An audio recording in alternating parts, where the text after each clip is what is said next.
Honda spokesperson confirmed to Autoblog today that the Honda Civic Coupe equipped with the 2.0-liter engine, which is reviewed below, is not affected by the engine assembly issue that is at the heart of the stop sale order currently affecting Civic sedans. That particular issue was corrected before the coupe began production. We expect to have more news about a recall involving the 2.0-liter Civic sedans as soon as the NHTSA officially responds to Honda. Let's not beat around the bush. Mechanically, this Honda Civic Coupe is the same as the new 2016 sedan, minus a couple of doors. For a lot of consumers, that lack of utility is a big problem, and it's why compact sedan-based coupes are a dying breed. Why spend the same amount of money on a car that drives identically but is less practical? But in the case of the Civic Coupe, we offer this: when a car looks this good, screw logic. The new Civic is one of the most competent vehicles to wear the H badge in at least a decade.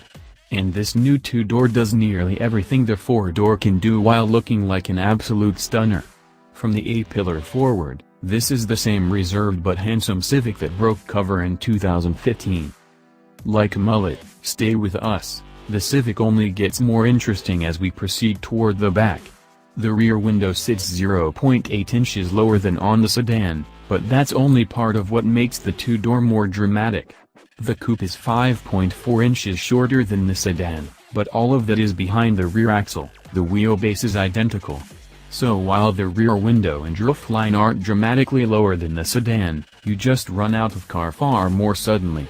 The downside, of course, is that you lose 3 cubic feet of cargo volume, but we think that's a fair price to pay for something that looks this good. Climb inside and feast your eyes on the cabin, which, you guessed it, is essentially exactly the same as what you find in the sedan. The seats get a standard two-tone color scheme and the door panels are ever so slightly different, but that's about it. The big change, of course, is in the back seat, which in this case should really just be reserved for passengers under 5 feet, 5 inches. In the video below, you can see your author go from front to back in a Civic sedan, and then attempt the same feat in the coupe. It's not pretty. It's the way the Civic blends ride comfort with agility that's most impressive. Mechanical changes from the sedan focus on ride and handling. Honda says the coupe's dampers are firmer, but we had trouble picking up any changes. From our seat time, the coupe offers the same blend of refined ride comfort and small car agility that has led to such critical acclaim for the sedan.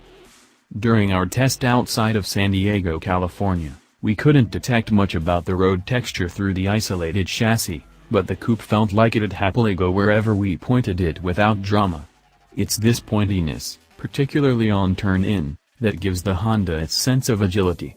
There's little doubt that this is sharpest car in the increasingly small compact coupe segment, but it's the way Honda blends ride comfort with agility that's most impressive. According to the engineers, the Civic Coupe was benchmarked against the Audi A3.